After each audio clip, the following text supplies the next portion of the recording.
hello, and welcome back to the Earth to Marissa podcast. Today, we have a cosmic guest, the professional vibe bringer, and an energy freak. We love her. We are going to be diving into aliens, galactic beings, multidimensionality, cosmic awakenings versus spiritual awakenings. We're going to be diving into light language and activations, and how to maybe even awaken it within yourself. Kayla Shanks is a multi-dimensional channeler and healer specializing in activations that help align humans to their soul's truth while igniting a remembrance to who they are beyond this current incarnation. Kayla is focused on being a support to others throughout their journeys of self-discovery and ascension. Her light language activations and channeled messages ripple out into the collective with the intention of seeing a greater humanity. She's also a good time. Hello, Kayla. Welcome. Bring that good time to us. That was like almost hard to sit through. Do you know what I mean? Where sometimes you're like, oh my God, people are talking about me. That was so nice. Yeah. That intro. Amazing. Yeah, it's like when people sing happy birthday to you. Yeah. And you're just like awkwardly standing there for like the minute it takes to get through the song. It's brutal. It's brutal. Very, very. But we're here to be seen, and you're here to be seen.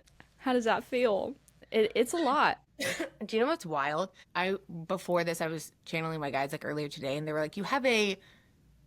It's not like they just randomly say nice things to me like this, but for the context of what we were talking about, they said, like, it is one of your gifts to allow yourself to be fully seen as you are. And I was like, that's weird, because that's one of the hardest things for me to do, which I think is oftentimes the case, where like the things that are hardest for you to learn how to walk through, like that is what you're able to bring out into the world the most. But so it feels okay to be seen. We're working on it. Yeah, and honestly, when I found your content, the like quirkiness that you have and the funniness that you drop into and the like comedic nature that you bring to the messages, I absolutely love it. Because a lot of people, they're just like straight faced, they're channeling and they're like zombie, but like you bring so much like nuance and inflection to it, and I absolutely love it. Thank you so much. I've noticed this before with channels. I think it's like we all have our thing that we're afraid to be seen as, different aspects of us that we're afraid to be seen as. For me, it's like the comedic shift, that part's easy. And I think for other people, that part's not as easy. Whereas for me, like the gifts part, or the actual work that I'm doing is a little bit harder to be seen as. So I think it just depends on what you're most comfortable with about yourself, really. Absolutely. No, that makes a lot of sense. I have a lot of sass, and I would say that comes out sometimes in my videos, where it's like, girl, get it together. Like, what are you doing? And I love that though. Yeah. Seriously, the more people get, because it's a weird thing we're doing. It's not like this hasn't been going on for that long. And of course it has, like spirituality has for a long time. But I think the more we can bring our personalities into it and get comfortable with it, like everyone has it. There's the craziest bug in here right now. I'm so sorry. Whoa. Wow. That's very interesting. I like how you put the feet up. Thanks. But like everyone's going to resonate with someone in a different way. And we're all teaching similar things, but it's the way that we teach it or the way that we go about it that'll resonate with different people and like will help people be, brought into it. So Absolutely. And I brought this up as like a topic point for later, but it's like staying human when you are doing all of the galactic or the spiritual stuff, or all of the woo. It's easy to forget, like, hey, we came here to experience human. We came here to experience what it means to be human. And I think it's easy to, like you were mentioning, expectations over yourself earlier. It's easy to have these expectations or like wants and desires to be this like almighty thing because we connect with the all that is, but we're messy humans, and it's meant to be messy. Totally. I think that's and fun and quirky. Also, yeah. That's also what's weird about the ascension aspect of it, is that we're living at a time where the idea, I suppose, is that we are getting to experience moving from a third dimensional existence into a fifth dimensional existence. Oh no, what were we talking about? Being human? Yeah, but being human. It's like in that process, you tap into your multidimensionality, but we get to, like, there are other aspects of us, and if you're looking at your like family tree of multidimensionality, they only get to experience, like different fractals of us only get to experience like up here, whereas we get to experience all the way down here in the physical, plus in theory activating more remembrance of these higher up like existences. So Best of both worlds. dude, yeah, we're crushing Hannah it. Montana. Hannah Montana. Okay, before we get too far, what's an affirmation you're working with this week? I like to remind myself that at my core I am love, that I'm already whole. So I'll just be like, um, I am whole, I am love. Like I allow myself to be a being of love, even amidst pain. Just stuff like that. Just reminding myself that like at my core, I'm whole. I'm not broken. Like I'm allowed to move through this stuff. This is who I am inside. It's okay if the external stuff is messy right now, but like I just remind myself that I'm whole and that I am love. I What like are you that a working with? lot. Oh my God. Um, You have a lot. so yeah, yeah. What I wrote in my calendar, and I'm so glad that I did this because usually I'm not getting asked. Um, Oh, so yeah, usually I didn't mean that as bitey. It was more like usually I don't have an affirmation that's like floating in my head, like just so, that was and just that's me getting the attention off me. What's yours? no, yeah. So I love working with affirmations and I do try to do weekly ones, but that's why I love having guests on because it like always brings new ones. But this week it's anchored as a force. And Oh, I'm not yours. really Okay, that was good. I I'm not really sure what that means though to me quite yet. It just was like very strongly downloaded, like anchored as a force. And I think it's because last week was like a full shit show of just like Scorpio full moon, Yeah. um, a potential timeline shift. Have you been seeing this? I mean, I feel like these are occurring All frequently. the time. Lines Yeah, are like, open, yeah, so. yeah.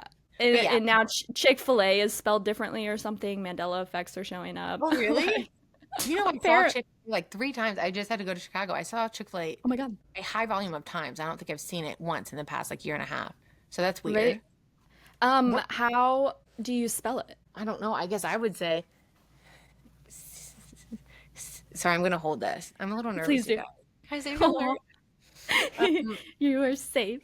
I guess it's like that's another big one that I do a lot of the time, and that goes into my yeah. That's You are another big safe. one. Yeah. Yeah, you're safe. DHIC dash FIL dash A. Yo, No, that's there's a what I K. said. There's a That's K. what I said. No, yeah, no, I said CHIC dash FIL dash A. And then I was asking my partner and my roommate, and they were saying, no, it's CHIK dash FIL dash A.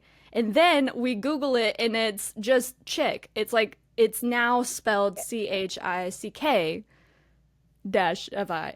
It doesn't matter, but like, it's just interesting to witness a Mandela effect. And it's like, okay, we're all coming from three different realities. Like, Google's thinking one thing, y'all are thinking another, I'm thinking another. Wait, So what I is Google saying? well, it'd be interesting to look now, but when I looked with them, it was yeah, CHICK. Can I be honest with you? I feel like it's always been Please. CHICK. Really? That's how I feel right now in this moment. But like, Hmm. I don't know. That's the thing I about don't know either. Mandela effects. yeah, I mean, who knows? D- It is super, super interesting to think about though. And I think it's stuff like that that's a good way to get because everyone's experiencing it, whether you're into this stuff or not. Like it is happening yeah. to you. Whether you're Hmm. into this stuff or not, like just the density that was last week and kind of still now, everyone's kind of experiencing this stuff, whether you're into like spirituality or like, Astrology. astrology, Yeah. whatever. But like it's happening to you regardless. And so I think the Mandela effect is a really cool way to kind of like help introducing these topics to people because they're like, wait, Same with like conspiracy theories. I feel like those are like, it's like the gateway to, we live in a universe full of multidimensionality and like other things and other beings. Yeah, and we have to stay here anchored as a force. I think, yeah, yeah, that no, was definitely like the mindset behind that groundedness and like no matter the density, mhm, I get to playing off of yours, stay open and stay in love. Remember the love. I love totally. that. Yeah, because at its core, our universe, like if you go way up, that's what this entire universe is based off of. What we're experiencing is like duality and like polarity, and what happens if we get more and more separated from that one infinite source. What do we do? Like, how do we, that's when like the shadow aspects come in. And I think that's the fun part of this, is remembering, even like though we're experiencing these like shadowy aspects or things that tell us that we aren't love, it's like remembering and choosing, no, I am love, I am that. So it's so weird when you get into it. No, no, it really is. It really is. Um, and self-care. What are you doing for your human this week? Okay, here are a couple of things I do. You play like this, but oftentimes they'll be like, can you give yourself a hug at this time? Because it's really just nervous system regulation stuff, but they'll be like, give yourself a hug. I've also been doing this where I like, especially if I'm in public and there's like a lot of people and I'll get like overstimulated easily. I'll, like So hold my hand, but sweet. I'll act like, and this is still, I don't need to act like it's someone else, but I'll act like it's someone else, like a fake Hmm. boyfriend, a fake partner.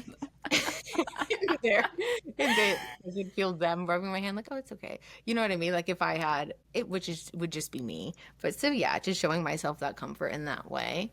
Um, I think it's things like that. It's the intention behind them. Because there's a lot of other stuff I do subconsciously that is helpful. Like I'll do like these subconscious shushings that I won't even notice. And I'll just be like shh, shh, shh, Mm. shh. I'll be like cooking and I'll notice it's because like I'm overstimulated like all the time. And so yeah, just like regulating my nervous system with these shushes, and I don't even notice it's happening. So I'll go with those. I'll go the hugging, I'll go the hand holding, and the shushing. That's so nice. The I often touch myself too. It's like a like I'll just yeah, like rub or even kind of like massage my hand as like a way to like come back. So I love that I'm not alone in that. I think a lot of people it is interesting what human touch can do. And like the chemical reaction that literally occurs when you are being touched and like coddled or like held or supported. It is really amazing. What is it, oxytocin? Because Potentially, yeah. I think I'm someone who the last few years I've spent a lot of time alone just because I've been in this sort of discovery of all this stuff, like unraveling around me and being like, wait, what is going on? And that's just kind of how I needed to be for a while.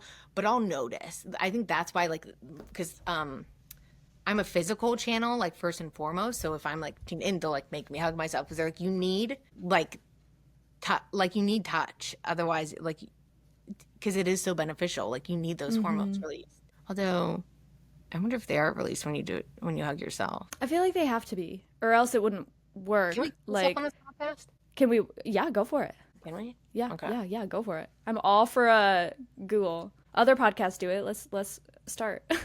Cool. Is oxytocin still released? I love being able to hear the tippy tappies. Oh, that is doing something for me. That's my nightmare, to be honest with you. Oh, really? Yeah, I have I don't like to claim myself to have things. I'm sensitive to sounds, and so there are certain sounds like, That but gets you. it's like if I do it, it's fine. If someone else does it, no. Yes, oxytocin is released when you hug yourself. Yeah, I was about to say, like, because I feel like so many people mention that as like a healing technique that yeah, like it has to be doing something in order for you to like feel differently. It's like the same kind of like sensation as like a weighted blanket almost. Like I feel like even a weighted blanket would use or release oxytocin. Probably. That makes a lot of sense. And I think, okay, so there's one way of doing it. It's not a way of doing it, but right, there's one reason for it where it's like releasing oxytocin, it's nervous system stuff. But when this first, I don't know what you want to call it, when my channel first opened and I realized that something was speaking to me through my physical movements, one of the very first things they did was, because like, that's crazy, obviously, right? And I'm like, what the heck is going on? And eventually I started talking to it. But the first thing they did was like, they did this, like I asked a question, like, what do you want or something? And it was just this download of information that they were saying like please, like you are so tough on yourself, like please, like give yourself a hug, like show yourself some love for 1 second. And I think this is obviously a very common like human experience, that people are just so tough on themselves. But that was the very first thing when my channel opened. They were like, you need a hug, like really badly. It was the very first thing that happened. I think That's so it sweet. was so That's sweet. so sweet. And I want to like dive into this because we had talked that and you feel, and I also agree with this, there is a difference between spiritual awakening and cosmic awakening. And so, do you feel like when your channel first opened and you started channeling these physical movements, which is really cool, by the way, because I don't know many people like they see, they hear, they feel, and they know, but actual physical movement coming through as like a first basis, I haven't heard that very often. It is interesting. And I do wonder, there's one other person I know who, because, right, like we move our hands with light language and stuff, but this isn't Yeah. that. That came on months later for me. This is like, they were like, meow, meow. Like when I finally did turn my third eye on and started to like understand like through other means of communication, they showed me like a bionic arm that was like, and I could see, it's complicated, but I've now come to understand this is like one of my multidimensional aspects, right? Like Mm-hmm. that's how we have that deep of a connection that we're able to do that. But it's not just with her that we can do that. Like there are, it is simply just the way that I choose to channel. And I think there's probably an agreement set up where I don't think I would have for a second, if they were trying to show me stuff or hear stuff, I would never have been like, something's communicating to me because my brain's always so overactive. I Oh. would have never. So I think they need to be like, how Mm-hmm. the heck do we get her attention to where she's like, oh, this is something not just me that's like communicating to me. Um, Mm-hmm. And and so yeah, it's oh, go ahead. so by bionic arm, do you mean like quite literally you feel as though it is not you moving your body? It Correct. is something, yeah, else fully. And do you like what happens when you resist that? And then what was the moment where you were like, "Oh, I'm not doing this." So I can stop, I can choose to stop at any time. Obviously, we always have free will. I'm not Yes. being, sometimes I've tried to Yes. explain this to people and they're like, "Ugh, something's moving you without your permission." It's like, no, I'm agreeing to it. This is a part of why I came here. On some level, I'm agreeing to this just Yes. because my 3D conscious mind isn't really aware of what's going on. I'm still saying, okay, I'm curious. But when it first happened, I was actually in a sound bath. I was in Portugal. I had done like a lot of, I guess I wouldn't say I had like a spiritual awakening yet. Mine sort of happened at the same time, but I had gotten into like sound frequencies and I'd always been like kind of into astrology, numerology, and stuff like that. But really, what I think had like skyrocketed my frequency was listening to my intuition on some really, really, really big life changes that just kind of like catapulted me. And I was like, okay, I guess I'm trusting it. Okay, I guess I'm doing that. Didn't expect for anything like this to happen though. I didn't even know about this stuff. So I'm in this sound bath, and she was also a Reiki healer. And like I'm laying down, and my hand just like raises up, and it's just doing these weird movements. But it was also like pulling my body up, and I could tell it would go over certain areas, it would go over my jaw. It was healing me, like it was Yes. adjusting parts of my body. And I was like, what the heck is going on? And so I talked to the Reiki master after. I was like, did you see that? She was like, yeah, I saw. And I was like, did everyone do that? She was like, no. I was like, well, what does it mean? And she was so cryptic. She was like, you're ready to receive your mission. And I was like, what mission? Because again, I didn't. The cryptic fucking guides, dude. I've had some cryptic fucking people. Just trust. You just have to trust. The message will come to you when it's meant to come. And I'm like, fucking tell me. I feel like I'm losing my mind. Yeah, Like give me something. But the way she said something. it, I trusted her. I was like, how interesting. Because again, I'm in Portugal. I'm already on this sort of adventure, and I'm just like, okay. And again, it's not like it scared me. Like my hands were just suddenly moving. I could Yeah. tell. I wouldn't say it was like, I would say it's guiding my hand through gentle pushes, but I wasn't going to resist it, but it would just like start happening.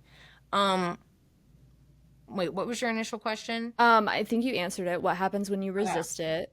Oh, Which, you just stop it. yeah. But so again, that happened, and I was kind of like, then I started asking it questions. Like, I could go down my full story. I don't know Mm, if we have time for my full story.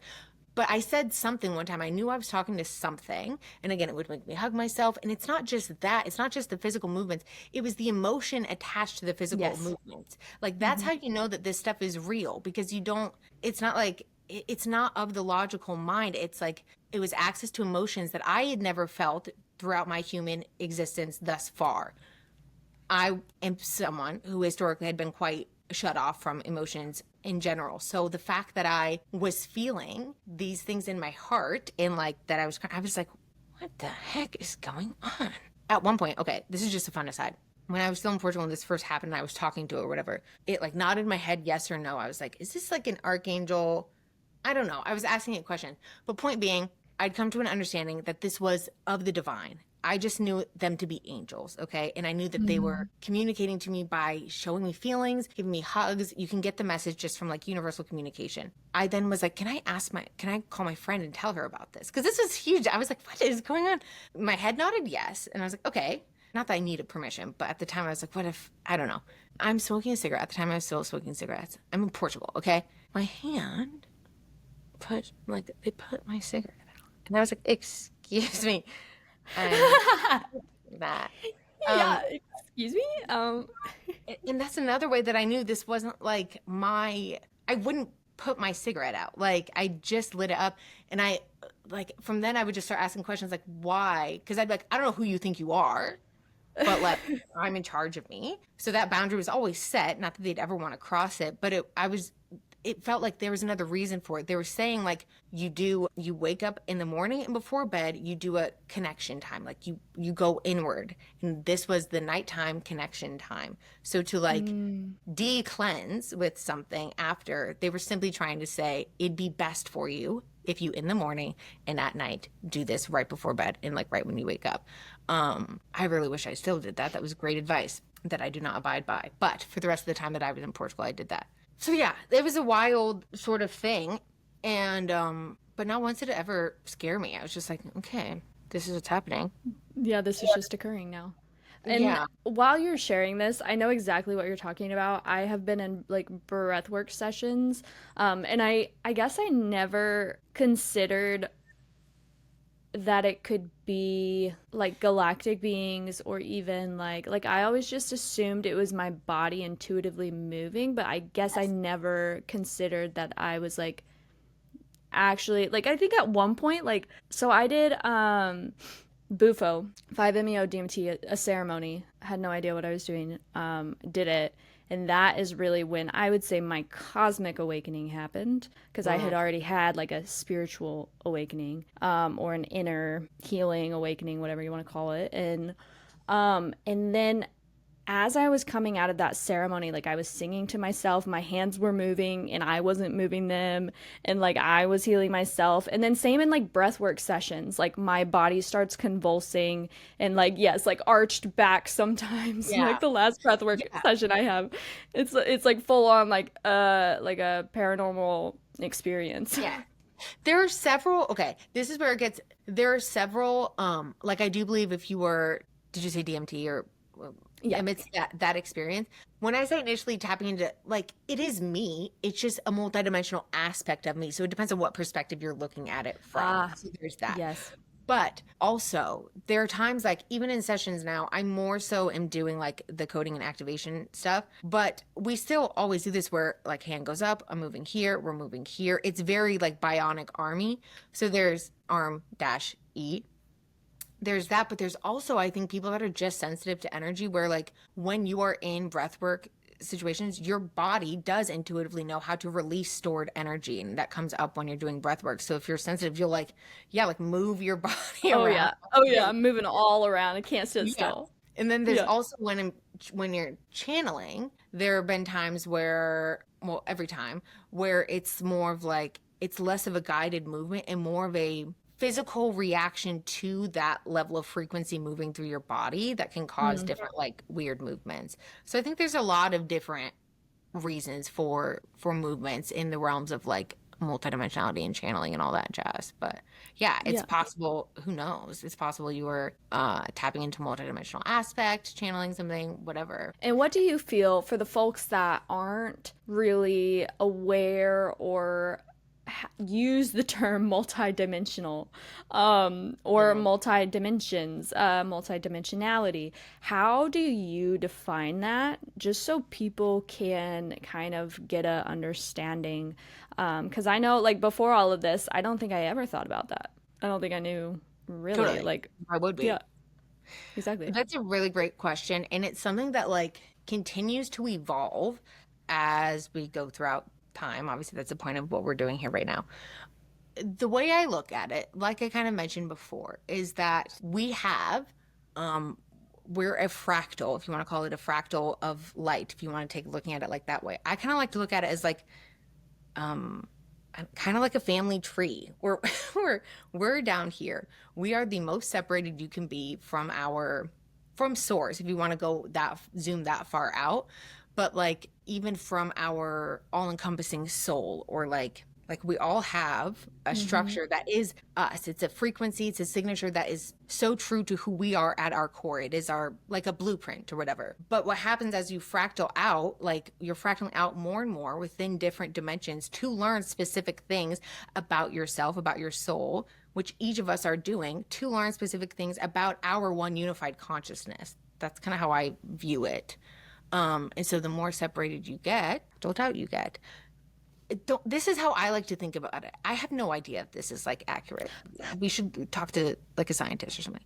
But, but I this is think we are the new generation of scientists, we period. totally are, but I'm like, The shit, I people should channel. channel some of this before to make sure this is right. But that's kind of how I experience it. And so when I'm talking about tapping into my multidimensionality, and I kind of gave this, and this kind of goes in with the activations, but like Mhm. what's happening is if you have this blueprint or whatever, us as 3D beings only have a certain amount of that blueprint that's lit up, that's in use, that we're able to access Mhm. at a given time. So, in this process of awakening or activating whatever, which can come from a variety of different resources, experiences, just information, or like light language, etc., you're lighting up other portions of your soul blueprint. So you start to remember like, oh, wait, I'm like, you can literally pick up and remember skills that you've learned, gifts that you've learned in other incarnations as other current versions of you that exist, whether it be on earth or off planet. You can begin to tap into that because it's all interconnected. It's not separate. We just experience it as separate right now. But yeah, there's other versions of you out there all over the place. And All over the place.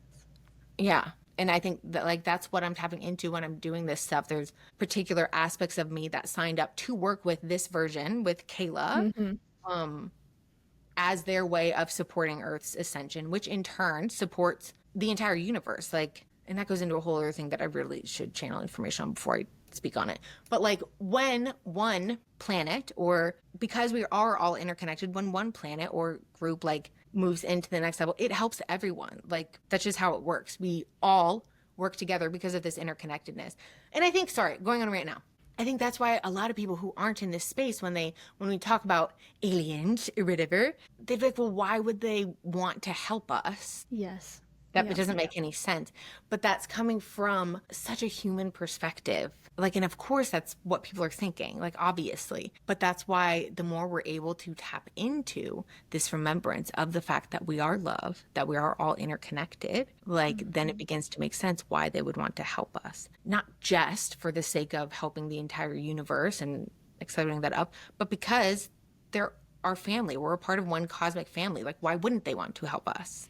Um, and yeah, Absolutely. yeah, I think that's the type of stuff we need to start getting out there because Yeah, it's very it's still looked at as kind of uncommon, which I think is so crazy because in our spaces, it's like everyday occurrences. Like right. talking to galactic beings or just having those thoughts or the existentialness that I think we may face every day. Other people, they might be, but they might not realize the scope of it. And I think it is interesting, and I love how you explained all of that, by the way.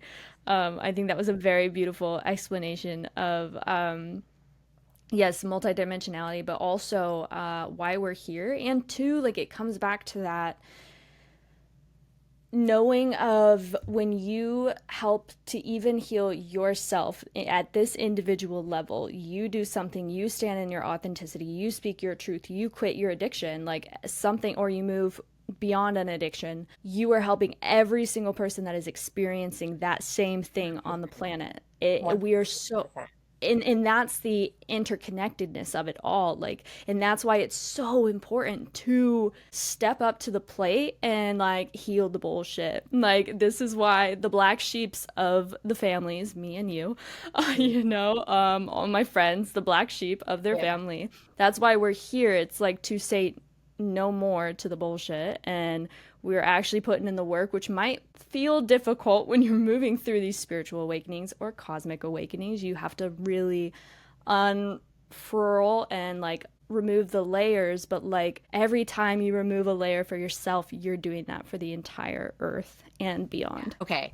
First of all, I have full resonance from what you're saying, which if we just for a second talk about what resonance is, it's where like, because my friend the other day, I was like, well, do you feel resonance from that? And she was like, well, I don't know. What does that exactly mean? Because I think we hear these things a lot and we're like, what are we talking about here?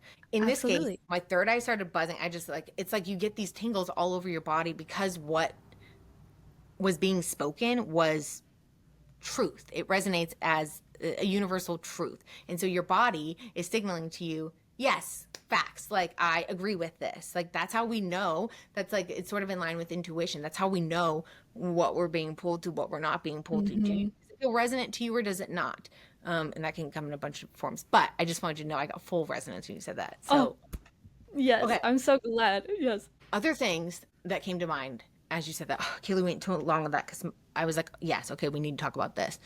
Um, Go back a second. What was the very last thing you said? That we are, the more that we help ourselves, we are, that's rippling out into the collective on earth and beyond. Yeah, and I think a lot of people, I don't know if you want to call it starseed, whatever, dude. At this point, I'm pretty sure most people here probably have off-planet. I don't know the terminology, but people that have chosen to remember or who have had experiences that help them to remember this, I think a lot of these people signed up to experience it in a as a way to heal it for the collective. They're like, oh, I'm going to go in there and I'm Yes. going to be healing this for the collective. And maybe, I think there's a bunch of different reasons for that. But I think the benefit to those of us that are awakened doing it is that we have tools and resources and support to move through that. But it's so true that, like, and I have a friend who's channeled information about this, that there are like different groups that are very specifically came here to like clear this out for the collective. And this is what we're talking about with just generational trauma. And that's what you're talking about with the black sheep. There's always that one person in the family that's trying to do it for everyone else down the line. I don't know. And this is where I think spirituality and the multidimensionality intersect, is like you can't have one without the other. They are Truly. intertwined. They are the same thing. It's just different perspectives of how we're looking at it. But that's why, and this is where I think it gets kind of confusing for people, kind of like people are off put by different sides of it, which is understandable. We all, again, have this different perspective for a reason. We're supposed to be different. But when you realize that in order for us to move up and close out this third dimension, to move up into these higher dimensions, it involves experiencing, feeling all the density that comes with this current dimension. Like, they're interrelated. You have to do the healing work in order to have the dimensional work. They're the same thing, which is, it's just so cool. And that's how you really experienced your awakening then, because you said that your spiritual and cosmic wasn't all that different. It kind of happened at the same time.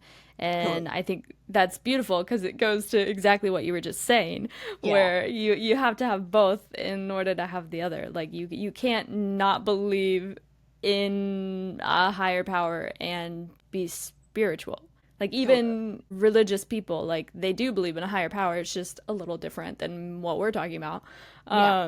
Yeah. It is very interesting. And if you wanted to just go at it from a super like consciousness, quantum physicsy aspect, there are stories that people have told about this where, like, outside of where we are here, but in this multi-dimensionality, let's say this group is like really focused on just the sciencey stuff, just the tech side of things. You can only go so far because we've talked about this before. You have to be connected into the heart. That is, like, no matter what within this universe, everyone has a heart space. Might look different, be different from a chemical standpoint, but everyone has a heart space or an energy center that functions like our hearts. And this is how we are all interconnected with one another, and it's how we're connected to the all, the like one consciousness. And so if you're choosing to avoid that heart stuff, you can only go so far because you're cut off from So much the information. interconnectivity. Yeah. Yeah. Which I think is Ooh. also pretty interesting. Yeah, I like that. I feel like that sometimes it feels like my soul intakes information and they're like, we're saving that for a later date. And that and that is what it felt like that download was, where it was like, oh, that just unlocked something and I'm not seeing the full picture yet, but like they're gonna bring it back up.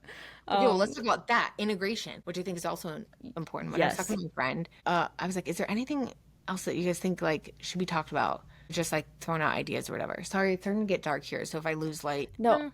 no, Yeah, this very okay, there we go. it's only 6:45. It's summertime. Doesn't it stay light out to like 9? I know it should. I guess mine's still okay.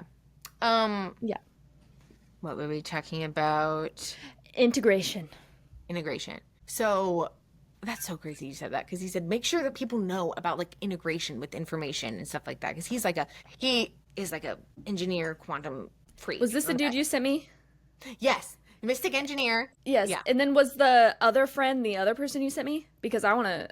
You said something earlier, and I was like, "Ooh, I want to figure out who that is," because that sounds really interesting. That the races are here to heal different things. That was not that friend, but I can ask. I meant to actually ask that friend if she would want her name on here, if she'd want to do this. So I'm gonna ask and we can reach out to Okay, her. cool. Because that's really cool. I don't know why people wouldn't, but I'm always weird. Like, are people gonna get mad?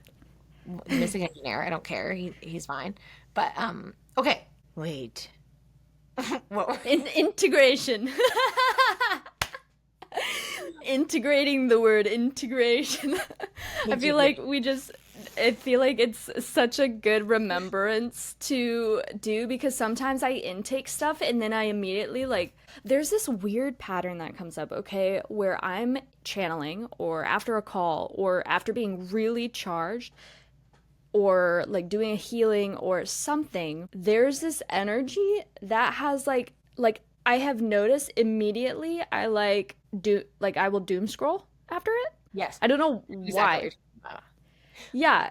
Okay. Is it like a debriefing, or is it like a I need to come back to my human? Maybe that's it. Maybe that's it. For all of those not watching, the fireworks just went off. We have, I feel like, about one of those every like episode where like the FaceTime registers. Awesome. But yeah, it's weird. Like I just go into this zombie mode for a In moment. short, yes, because this is what I've learned from this, because I had the same thing where, yeah, after a session, for me it's like less, sometimes it is scrolling, or it's like immediately going to get food. It's grounding in some way. But the problem is, because I'm not intentionally grounding, I'm going to whatever the heck my human can do initially. Like, it's just grabbing at things to like Yes. bring me the F back down. Okay, But that makes that's so much what's sense. happening. And there were times like over when I was sort of initially getting all these, we were doing like, which still happens, but doing hour-long sessions on me, or like receiving downloads, which I don't, again, it's not like I knew when that was happening, but I'd all of a sudden be like, I'm gonna die, like freaking out, like I'm so charged. And the only thing I could do, I was in the city still, and I would go get a bike and I would just like bike around the city for like 2 hours, just needing something Whoa. to like ground the energy in. And I had seen a friend who's like a really awesome and gifted Reiki healer, which I think now whenever we say Reiki healer, it always goes beyond that, but sure, Reiki healer. And she was like, okay, your guys are saying right now that they'll give you packets of information and you're just like that, like you have to intentionally ground the energy. When you are feeling like that, it is because you are activated in some sort of way. And this happens just all the time. This is the deal with activations. When you ignite a remembrance, or let's say, like, I think one way we didn't frame it was that you were literally allowing yourself to access DNA or genetics that you did not. Oh no. This is saying trying to reconnect. Can you see me I can see you and everything. and hear me? You were glitching just a touch, but not too bad. It does How that. is it going now? It's good. It's saying 73% uploading. So it's Yeah, fine. and you seem to be a lot clearer. Oh, good. Like, Okay. yeah. So maybe start with when you get a packet of information and you're downloading. Okay. Did that include, I'll just say all of it again. But like when I get a packet of information and it was downloading, again, I didn't know this is what was happening. I just all of a sudden would be like losing my mind, freaking out. And I would have to go do something like ride a bike around the city or something like that. And I'd be like, what? This is before I really could channel detailed information. So I was just like, I'm going freaking insane. Like I'm going to die. And like heart would be freaking out, whatever. And I saw a friend of mine who's a really gifted and beautiful Reiki healer and intuitive. And she was like, your guides are saying that when they give you information, you're just like, you are not grounding it. You're just like running around with your head cut off. And what happens is like, when we receive an activation or information or higher vibrational stuff that's trying to ignite a remembrance within you, you have to pull it all the way down. Otherwise, you cannot access the information. Like it'll just be kind of floating around loosely in your system. Like it won't click. We have to click it between your 3D conscious brain and, like, if we're taking the blueprint example again, oh, it's getting dark. The 3D conscious brain and like whatever part it ignited. And so, and that's also, I think, a lot of why like people like us are here. And that's, I think, why part of the physical movement is a way of it. When I'm doing sessions on people, sometimes it is more like healing type work, but sometimes it is activations. But there's some sort of physical movement and structure that happens that's bringing it all down for the person. Like, because again, like I said, you just won't be able to access that information unless you ground it in. I love the visual that you said we need to click it to hear, like click it, and then like that click almost to acts as like a translator, because it can be really broken up, and also maybe it's in light language and you have no idea what is happening, but it's coming through and it's activating a part of you. But then, yeah, if you're just not fully like creating the vessel for it to fully like close that information in, then you're like the translation might be skewed, or you might be at like a 95% downloading rate and the 5% is still up floating. But I love that you also mentioned that it's just kind of floating around, because I feel that all the time, where energy will come in and then it just kind of feels here and it feels like heady. And I know I have a friend too. She always is like, I feel like I'm a bobblehead right now, and it's because like we haven't actually like grounded. Yeah. What's your trick to, and I'm sure it's different with the different information or downloads or however you call it, but what is your tool now for grounding that?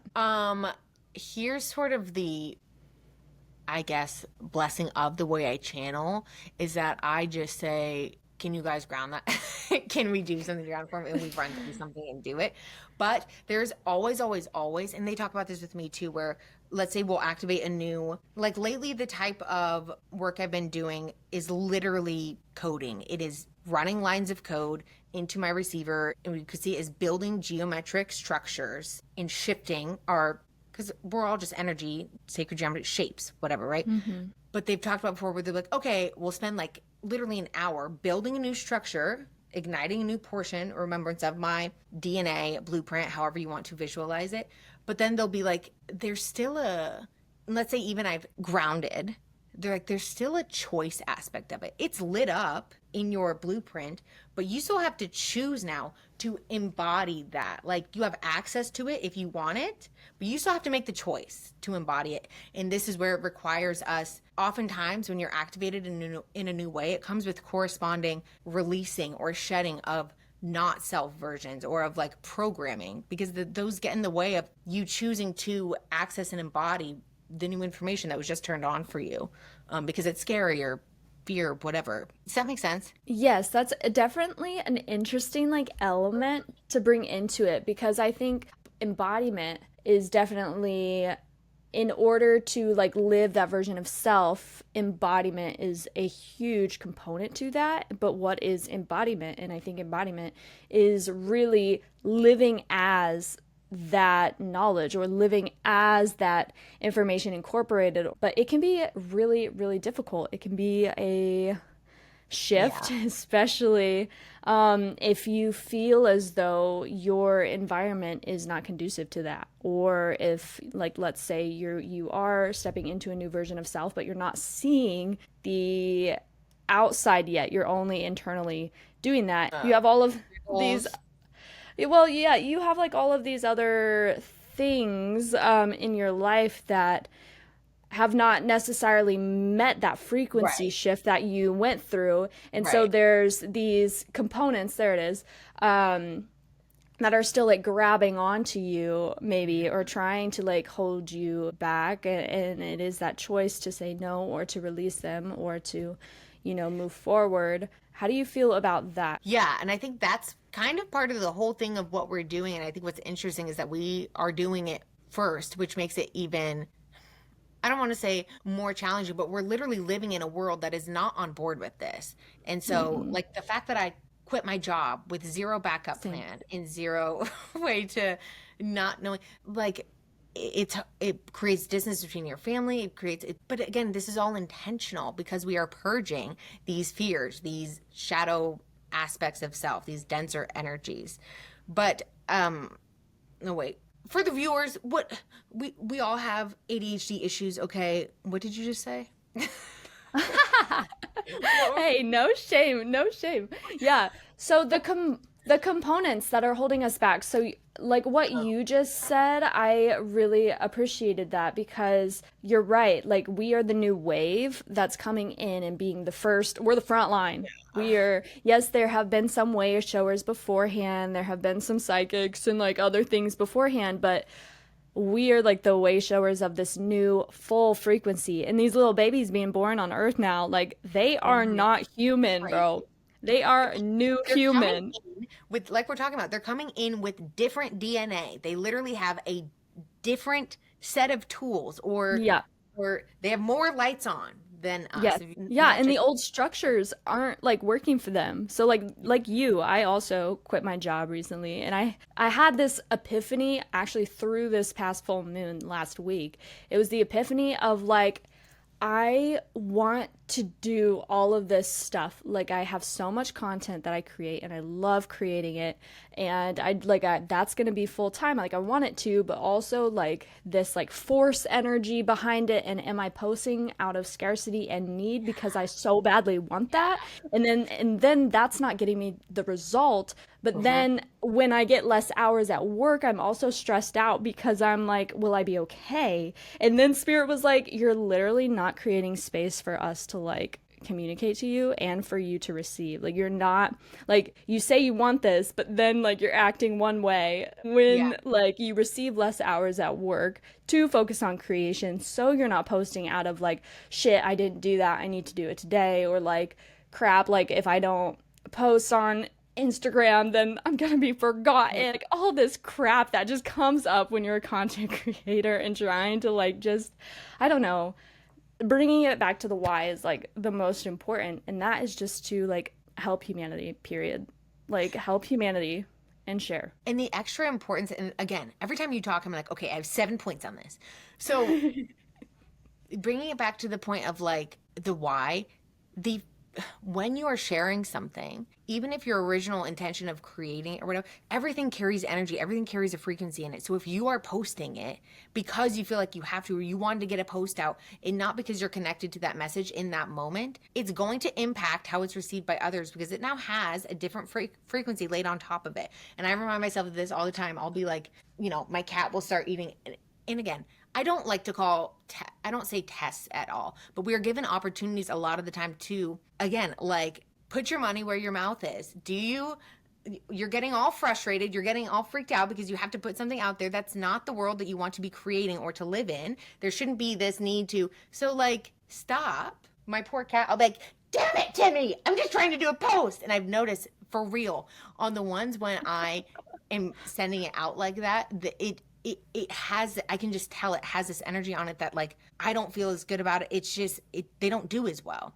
Not that it needs to like do well. Do you know what I mean? But No, but I feel you exactly the same. Yeah. yeah. And then for the creating space thing, I could go on this for a while too. Where I had a job. I just moved to New York City. I was living in Brooklyn in an apartment by myself. I had a job that like a corp, well, whatever, a corporate type job. It got so bad. Like this is what happens when you go through frequency shifts is like you were talking about. I simply was no longer an energetic match for that environment. I could not be there for one more moment. And I'm not just being like some sort of kid that was just like, I'm not taking this anymore.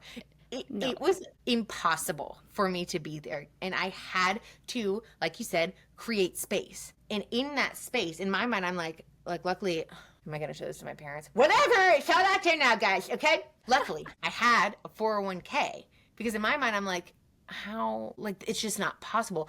But I just felt like it will be okay. And you always hear, if you are allowing your heart or whatever to lead the way, you will be provided for. But it is so tough where we have this programming, these fears. And if you're surrounded by other people, like I said, that aren't in this space and that are like, you're crazy, what are you going to do? You know, you're effed or whatever. And then you start to think, am I effed? Am I crazy?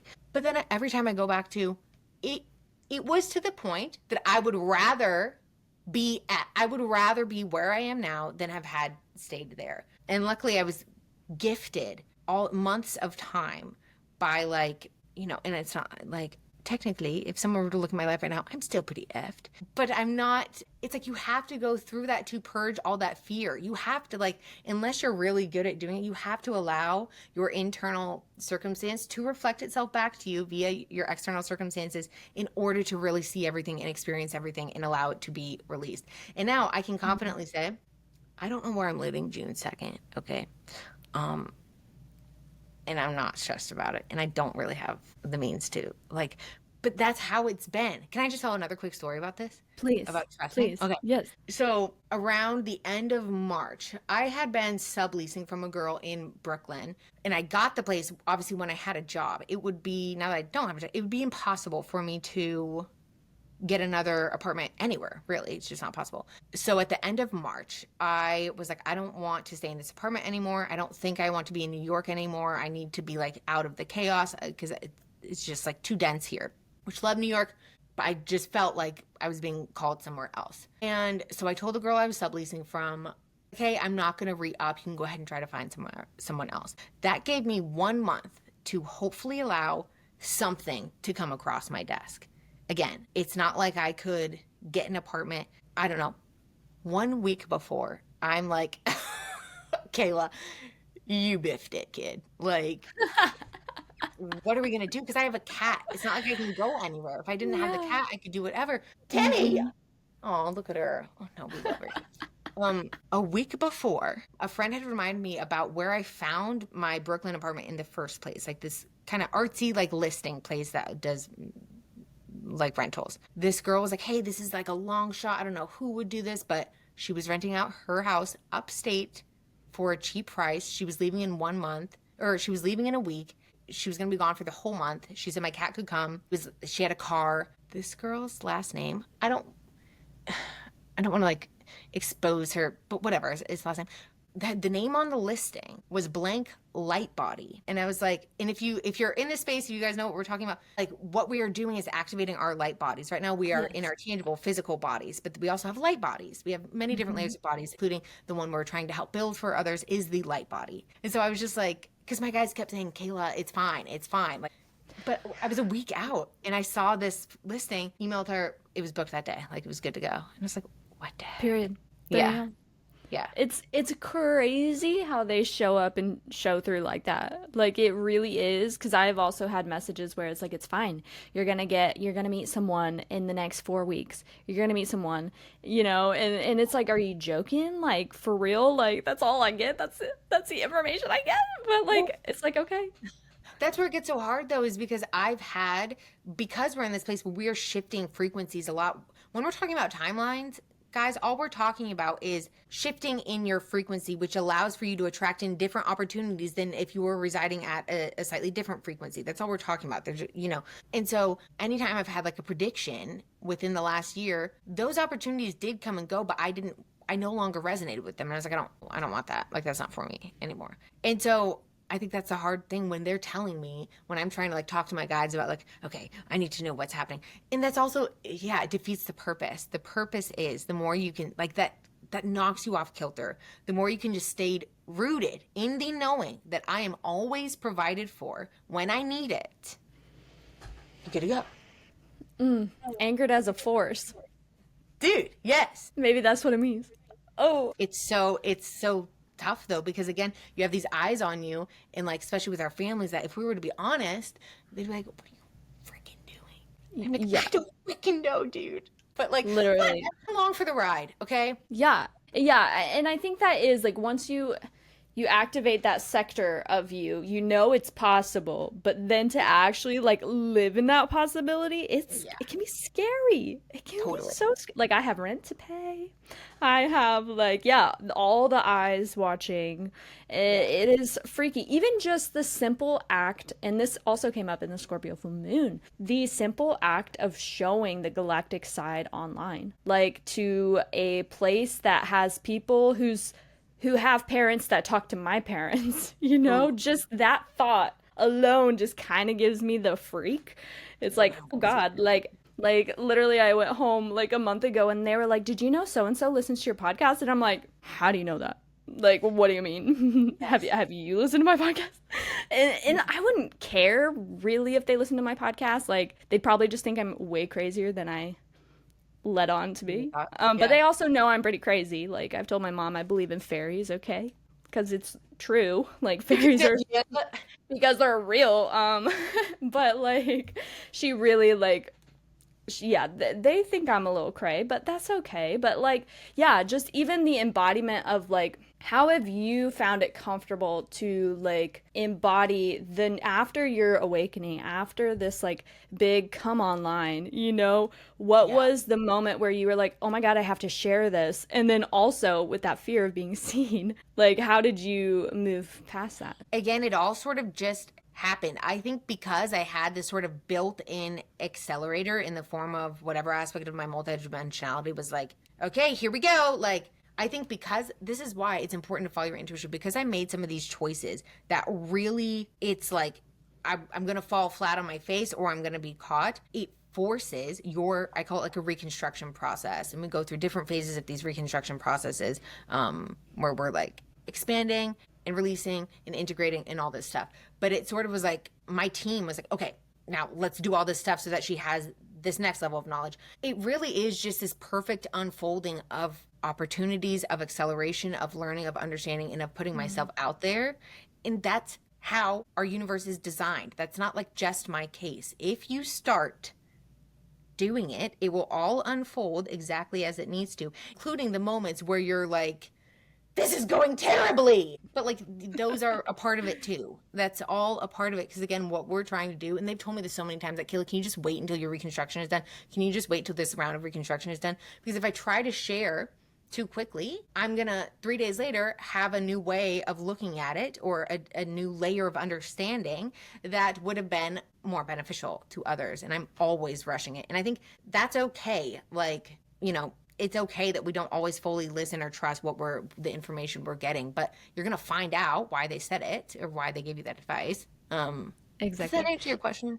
Yes, and by reconstruction, would you use that in tandem with recalibration? I sort of see, so the new work we've been doing is like reconstruction is more of your geometric structures that make up your like energy space. It's more of like a Got it. reconstruction of the environment, whereas I'll use the term like recalibration. So after we'll do a reconstruction, then they'll be like, okay, now recalibrating, which requires participation of the human as well. You know, we can't always just do recalibrations, but recalibrating is more of like your system, your like your nervous system, the way your system is running within that structure. It needs to be recalibrated to match this new environment that it's in. That's how Yes, I the new see it. hardware. It's kind Yeah. of like the construction is the laptop and the recalibration is the software. Maybe? Yes. Yeah, that's a good way of Maybe. putting it. And I have started doing more of a sort of like code lingo because that's really what it's like. And that's sometimes how they'll show it to me. There was one time I was doing like a collective thing. And I was like, how are you guys doing this though? If this is going to multiple people, and this isn't like, they literally said it's through transcription, because if it was just on me, and I've told this before, if the recoding, restructuring work that we were doing was just on me, it has its own language. If we're doing it for the collective, it needs to have a formula built in that says like, if for the collective equals true, then You know what I mean? That's sort of how I'm looking at it from that way. Mm. But at one point I was like, how is this happening? And they said transcription. Like it goes into a receiver and then transcription. I then was like, what is transcription? Someone look that up. Transcription. I'm gonna look it up because I don't remember. Yeah, yeah.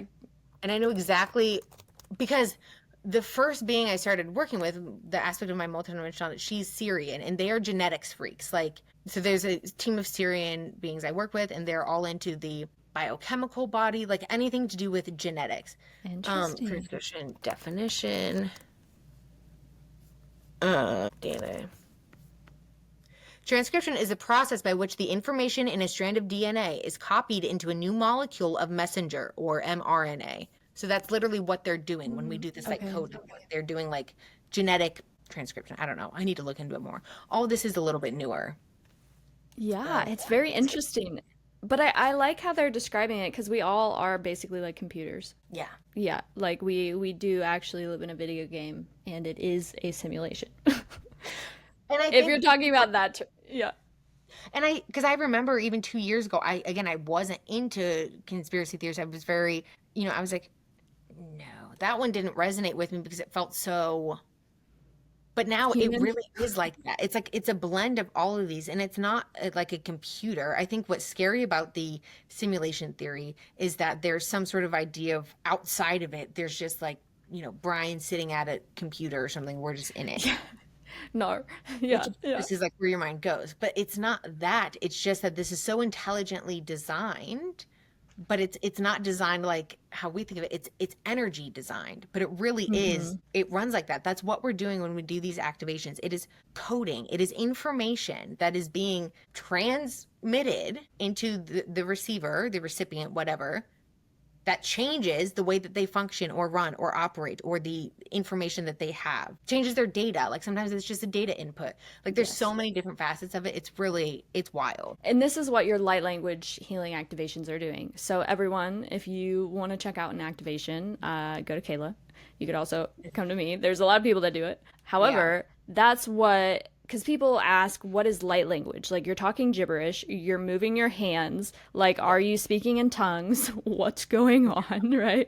And I would love for you to describe, because I think you hit on it. Like, you are, it is a form of just reshaping and activating certain parts of that blueprint of yours, which then gets, like you said, transcribed and downloaded, integrated, and then you have the choice. Yeah. But it's not a tough question because it can be simple. When I asked my guides earlier, how should I explain this? They said, very simply put, it is a process of expansion and release that is created from the light language. But like when my language first turned on, actually I was like, I got overwhelmingly tired and I was like, I have to go Oh, to sleep really? right now. And when I woke up, there were these beings with me, which would happen to me once in a while. And I just started talking in this other language. And I was like, that's weird. And I knew about light language, like I knew what it was. And then it turned off and I was like, that's weird. What am I doing? Stop doing that.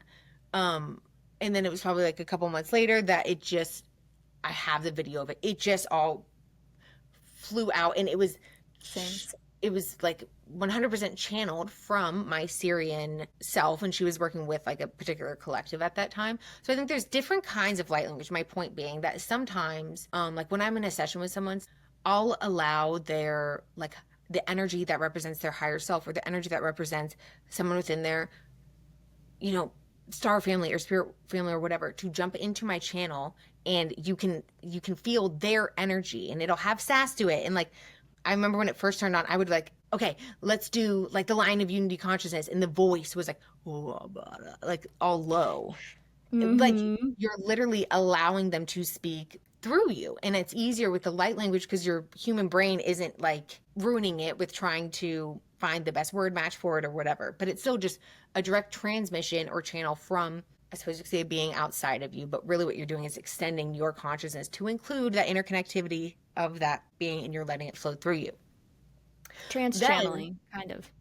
yeah, which how do you feel like when you're doing light language? Do you feel like it's because light language in and of itself, like the language itself, I would say is sort of just the language of your soul. It's not.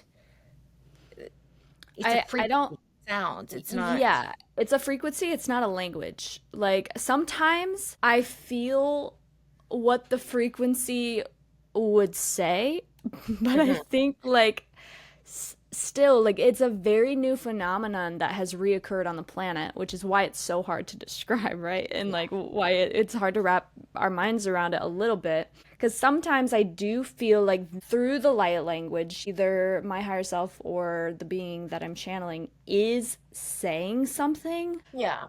but They also I'm not sure if that's my own intuition, like translating the frequencies and the shifts that are occurring, because I can just feel, and then through my clair knowing, like I'm like, oh, this is what's occurring while we're talking, or oh, this is what they mean by that specific thing. And then it does feel like there are different voices for sure. Like Mhm. when I had a Lyran being come through on a Akashic Records reading for a friend this past week, and like I felt the confidence and the regalness and the just They'll like roar. I have arrived. They what? They'll roar sometimes so that they know that Oh like yeah. it's them. Have you? It's so weird. They're like, "Rawr," and I'm like, ew, I swear I'm not making that up. Like, this is a thing, right? It No, seems crazy, but like, why would no. I?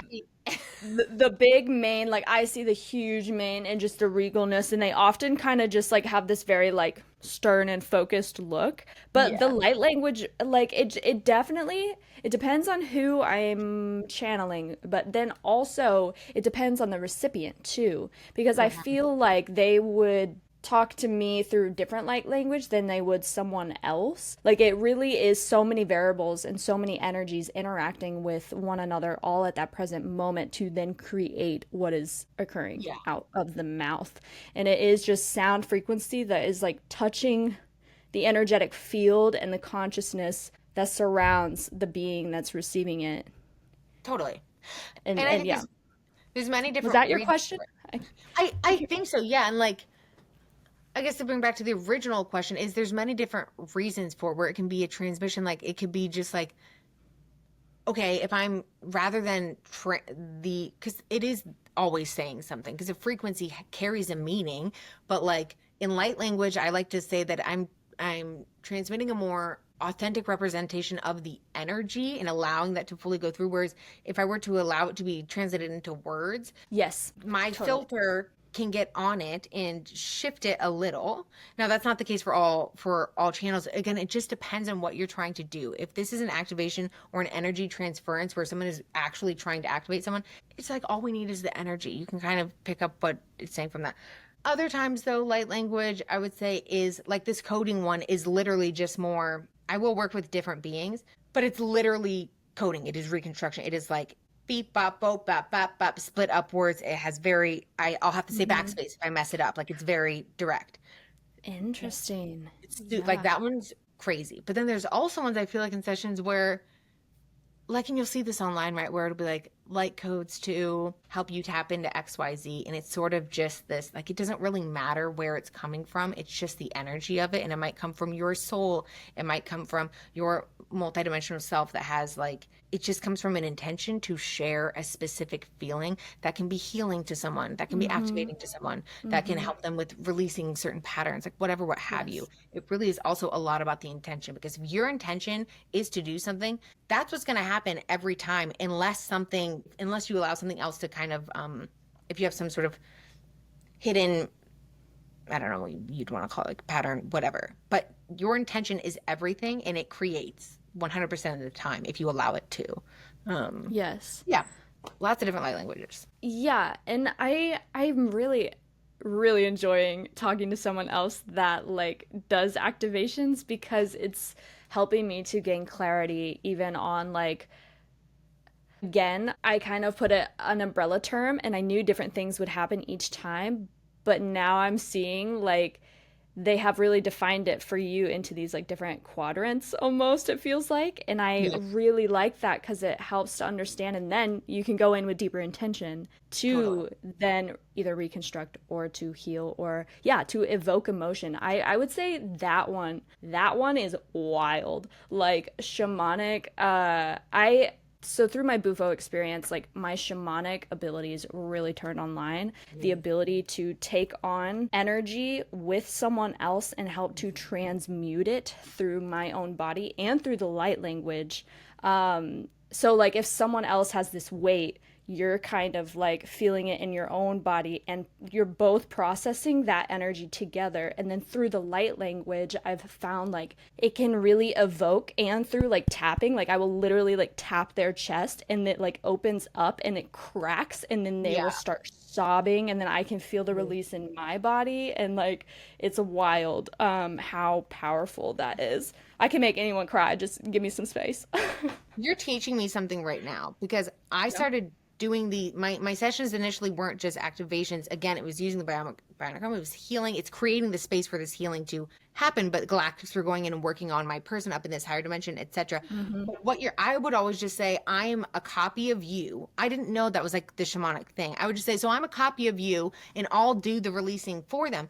But then I'm like, well, that feels like it's defeating the purpose. Like they should, I feel like what you're teaching me right now is that that's what it is. And I can more so share that with this person rather than I'll Hmm. feel like I'll just like, well, I'll just do it and I'll hang on. I'm going to move through this and I'll be like, ah, like freaking out like a freak, like weird stuff will happen, but they're not really feeling anything. And I think I need to, Yeah, sometimes they should get to feel that. Like that should be, absolutely. so that you're teaching, that's crazy. I didn't realize that was like a shamanic, that's what the shaman does. Hmm. Yeah, yeah, the shaman like connects and then helps to move and create and transform, shift and everything.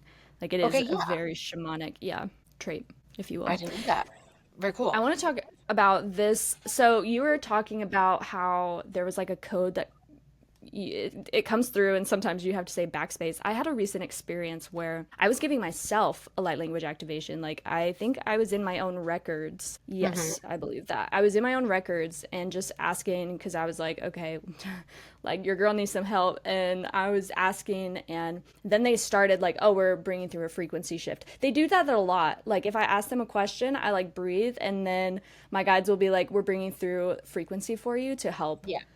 in any moment. And so then we like start activating the frequency, and then like towards the end of it, I'm not sure, I think like recoding makes sense to me to use that term, but it Hmm. was like, and this was one of the times, I think this is the clearest trance channeling in human language that Hmm. has ever occurred, because they were like love, love, love, expanded, Yes. love, expanded, expanded, Yeah. expanded, flow, flow, love. And they were like using like all these different like Yeah. words, like oneness, this expansion, expand. Hmm. And like it was so like robotic, but it Yeah. was like doing something fully to my frequency. And they told me to like listen to it back. Oh yeah, I had gone in to an Akashic Records past life to see something, experienced, saw the past life, held myself in the past life, and then like brought them and like shifted the past life, which is an interesting concept. So you can Yeah. go into a memory, Yeah. shift the memory,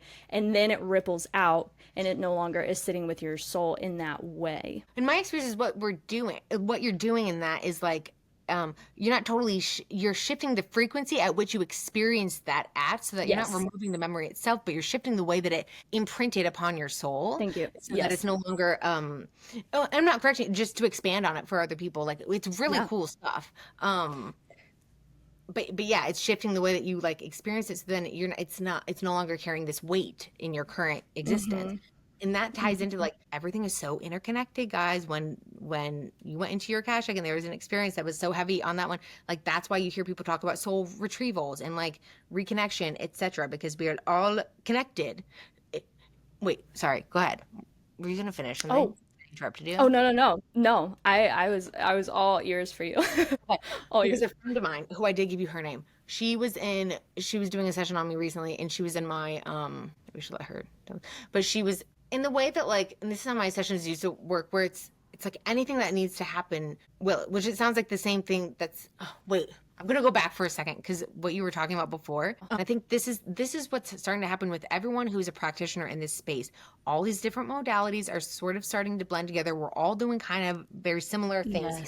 Yes. But to your point is like, yes, always within one of my sessions, this is why the hands are moving too. This is why we're doing stuff, not just like the activation part of, but the hands will like, we're always opening, we're expanding, we can be transmuting, we could be releasing, we could be activating. And I think that's what you're noticing is all these different things. Like there's within a quote unquote activation, there's also healing and releasing. Like it's all of it. It's not just one thing. And that's why it's so hard. There's no word for it. Yeah, I was about to say it's so hard to describe like what's going to happen in my Akashic Records reading. And I'm like, well, one of 100 things could occur.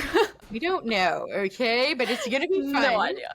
Yeah. Um, and like with the frequency thing, that's like in when I first started doing, I guess I like multidimensional healing sessions, that was sort of the trajectory of them back then, where it was always like collecting in any dead energy and stuff, transmuting at the end of it that there's always a substantial frequency shift. And they would say like shifting the baseline frequency, meaning you're never going to go back below, which okay, and you said you see your higher self as an Arcturian, right? Yeah. When I work with, sorry if you didn't want that shared.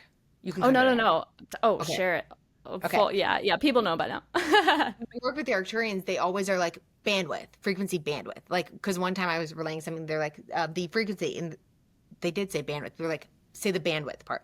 Because there's always this like fluctuate up and down between them. It's not just one point. But yeah, a lot of the time in those sessions, like what you're doing, what we're all trying to do is accelerate our ascension journey, and not out of like wanting to get through it, but to get us to the place where we can be in order to be like leaders in this and to help other people. And so just when you're talking about frequency, like a lot of the time I feel like that's how messages used to end, is we're trying to get from here to here. Up here you have access to this level of information, but yeah, there's a million different ways that it can be done, which is why it's so fun, because there's not like one way to do it. There's so many, Yeah. because you're using your creativity to it's Just your lead. intention. Like it can be Mhm. any, now I'm not using my creativity. I'm watching as guides and multidimensional beings use their creativity. But soon I think they'll ask that because I think that's the other weird thing about channeling, is that we think they're just so much better at it. But we're the one but we're the ones here in the physical. And so that's why it really is a co-creation always, because we Yeah. are that bridge to be able to then integrate we're connecting frequencies to allow for them to support in whatever healing work is happening, whatever akashic work is happening, clearing, etc.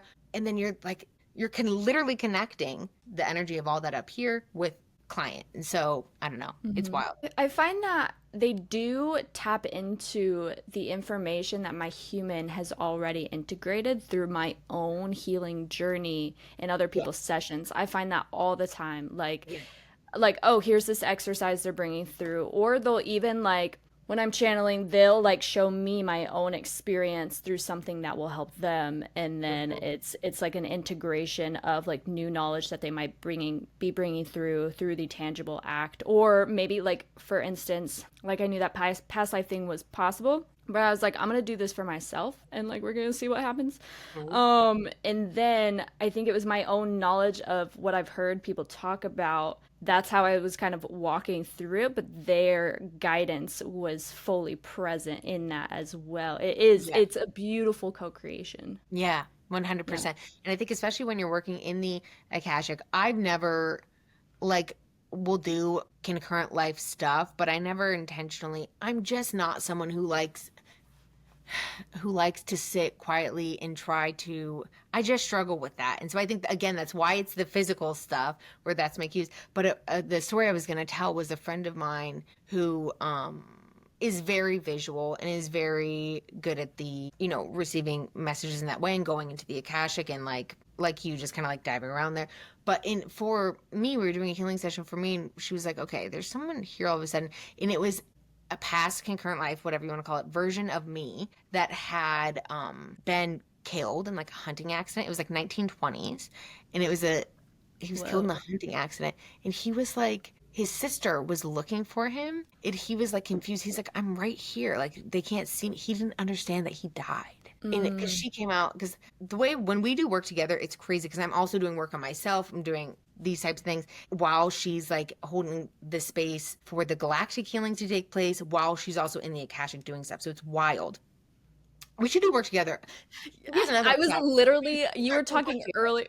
Yeah, you were talking earlier, and I just kept getting this visual of both of us like talking light language and activating each other, but also like finding knowledge of the universe together and like being a conduit for each other to receive that information. Like, like a coven is stronger than a single witch, right? Like it 100%. it was kind of like that like portal, and I feel like that would be so much fun to include your friend too. No. Okay. Now I'm getting excited. So the other day, me and my friend, we were meeting and I was like, I'm supposed to bring my other friend to this for some reason. Like he was just gonna watch. He's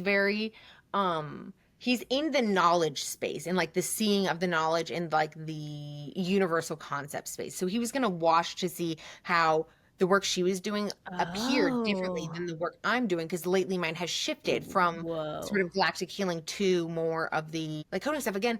But I think whenever we're all, my point being, immediately we all three get together and our guides, I was like, I started doing a thing or whatever. And I was like, okay, I'm setting up a grid. She goes, that's what I'm seeing. We are 3 points on like a 6 point, I think it was 6 point. I don't know sacred geometry that well. But like my end point of this is when you are doing this type of work where we're trying to bridge between frequencies, setting up of a grid allows for a base structure that allows for the frequency to be held in a way that Yes. allows for much stronger waves of healing, activation, whatever to come through. And so even And though my grounding. in grounding, That even though grounding aspect. Yeah. my friend wasn't, and people do this with like crystals and other stuff, whatever. But my friend, we just knew he was supposed to come, and even though he wasn't participating in this part of the work, he was playing a very important piece in that he was holding the frequency that was needed for the work that was being done for us both to be Mm. doing this other stuff. Like when we're having that many beings trying to work with us, you need to have enough vessels to hold the frequency of it to bring it back down here. And so, and this has just been coming through so much lately. And I think we see a lot of people in this space that are obviously, again, because it's so new, but everyone's kind of doing their solo thing, trying to get clients, um, Yes. I don't, and I said this to my friends, I don't want to work alone. I don't like I do And better with, same. I and we're more Collaboration. powerful. Yes, same. Absolutely. We all have different gifts and we'll all play off each other. And it's like, I've even noticed when you're working with someone else who's in this space who acts as like a channel, the connection and the stability is so much clearer because you're both like the work is better. It just is. So yeah, 100% we should work together. We should all start working Let's do together. it. If you're in this space, Yeah. find a friend, start working together. Community. I think that is such a common theme that has come through on all of the guests that have come on the Earth to Marissa podcast. Mhm. Each person mentions community, and we are meant to connect with each other. We are meant to be human and to have these connections. And like the tribe is stronger than the lone wolf. Like, yes, I completely agree. And even if you, and that's what the guys have been bringing through a lot. But even if you're looking at it from like the original point I made of the interconnectivity, if you're choosing to just work alone, you are acting separate. You're cut off from that interconnected web. When we choose to like, and again, this isn't anyone, this isn't like like I don't actively, I'm just saying, I think that's where we're shifting into is making that more of a regular thing. And we're going to see how quickly groups that are working together at whatever capacity accelerate because your power is greater, like you're saying, Yes. when it's not just you by yourself. And then you're allowing the universal, like, when you allow yourselves to connect, you're allowing the arrangement to rearrange itself in the way that the universe wants it to. Like, this is a very intelligently designed system. We don't have to do that much other than sit back and like allow surrender to whatever wants to happen. And for sure, what wants to happen right now is community. So I'm super excited about it. Guys, let's all be friends. Let's do it.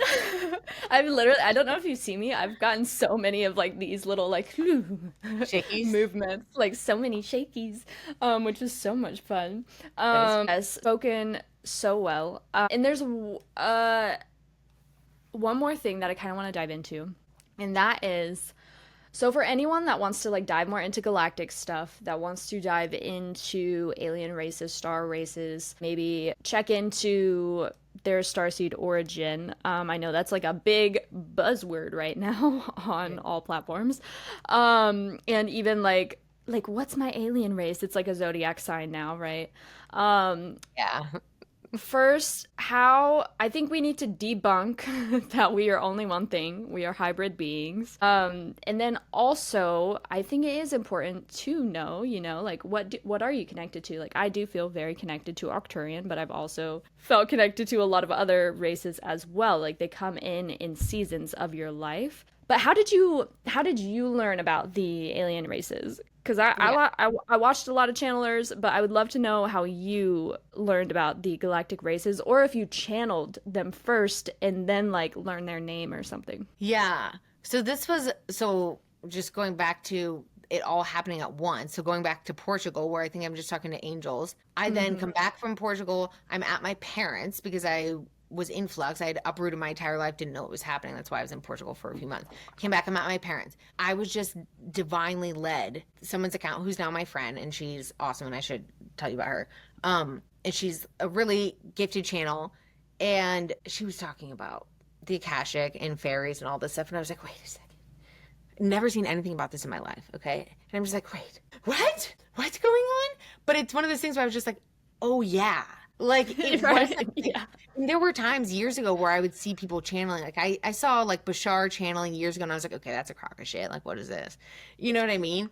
And I think it really is when you're at the appropriate frequency to receive that information without your system It rejecting comes. it. It'll come back. It'll keep coming back Yes. until you are ready to receive it. And so that's what happened. And so it started just with her page where she was in the Akashic connecting with these different groups where I was able to learn about them. And then I was like, Starseeds, what's that?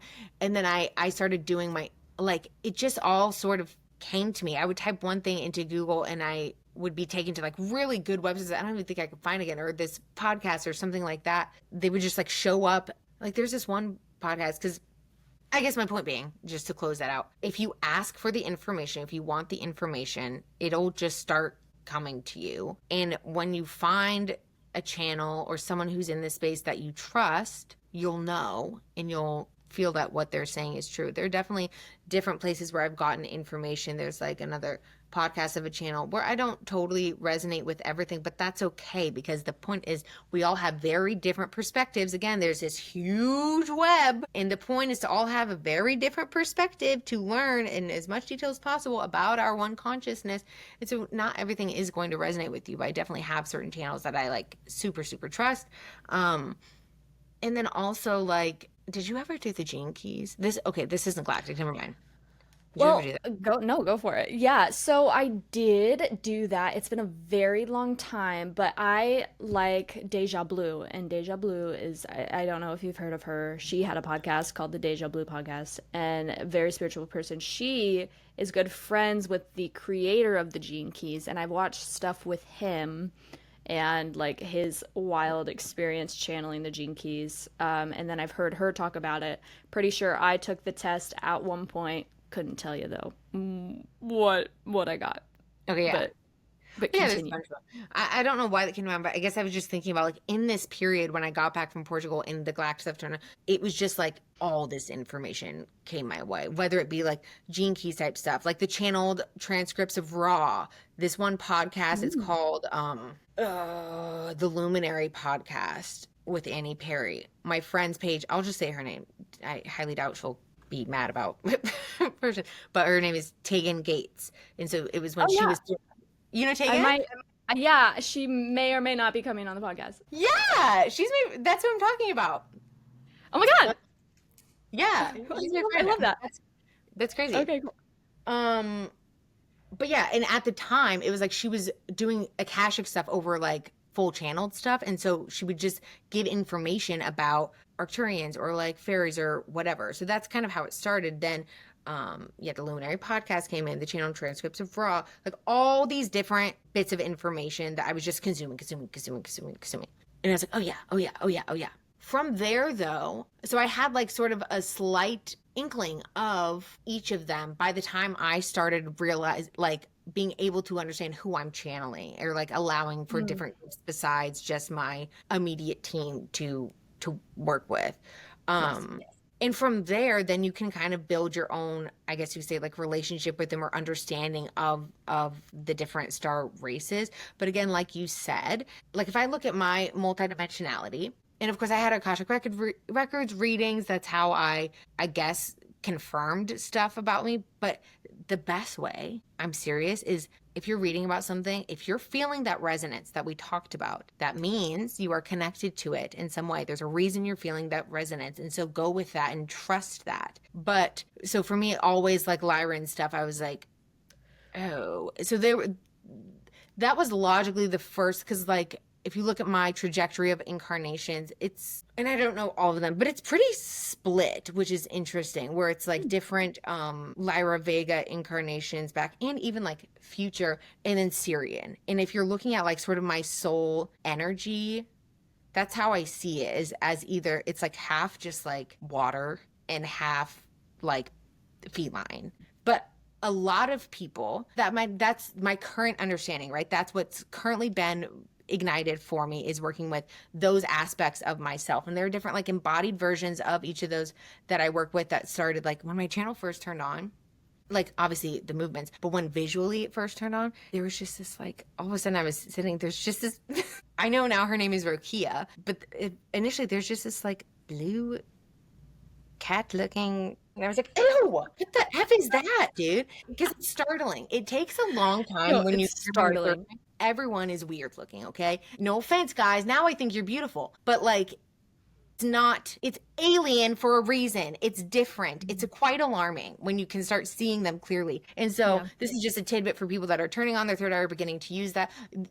Ask them if it's uncomfortable for you, and they should just automatically do this. I have different symbols. I would create animal symbols that represented different star races. Like I think turtles, Cool.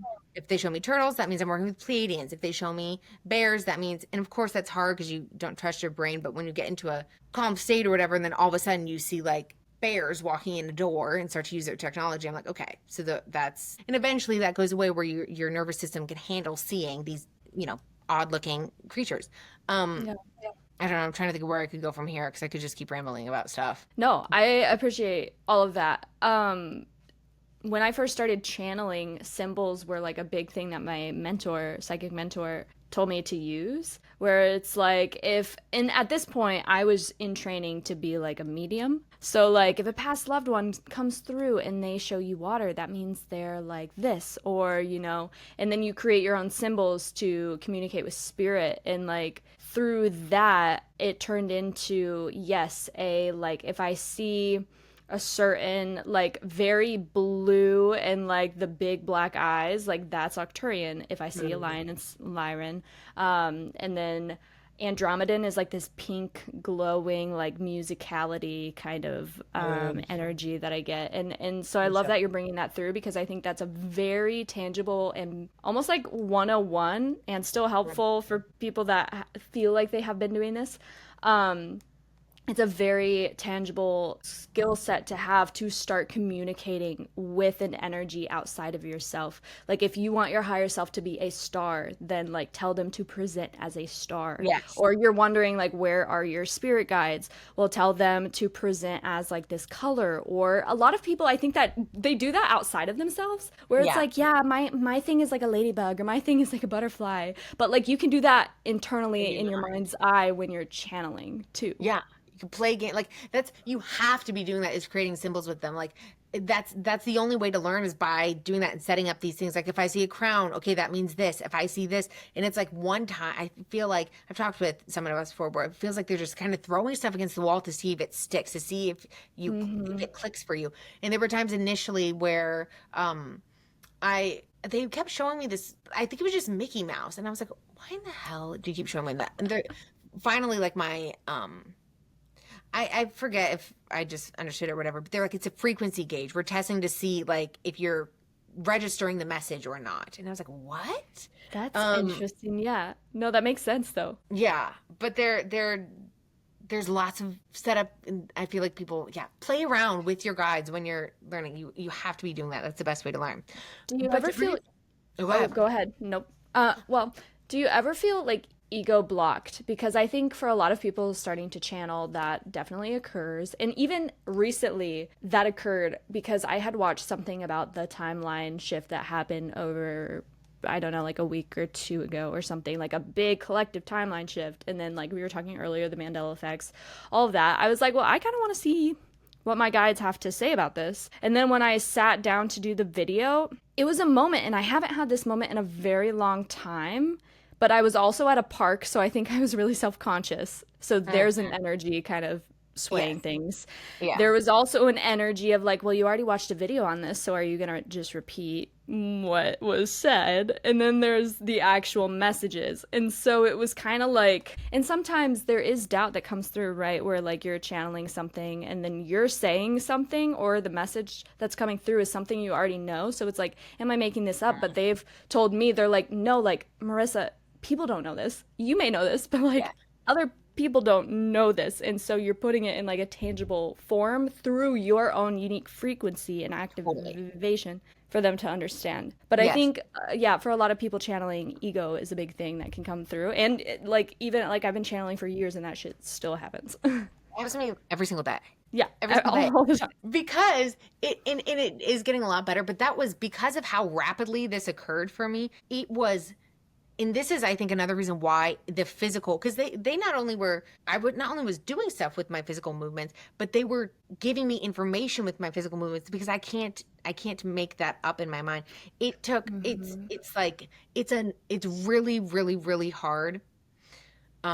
Doubt in this space in general is really, really, really hard. And I think number one, you hit the nail on the head where it's like, we don't have to be putting ourselves down. Of course, we don't want ego in this. We don't want like our opinion to get in the way, but you're a channel. You get to be a filter for this information. And so I think it's hard if the information is resonating with people. I guess it doesn't necessarily matter that much where it comes from, but also when you set the intention to connect in, you're receiving information from them the whole time. Like the reason you thought about that is because it's part of the communication.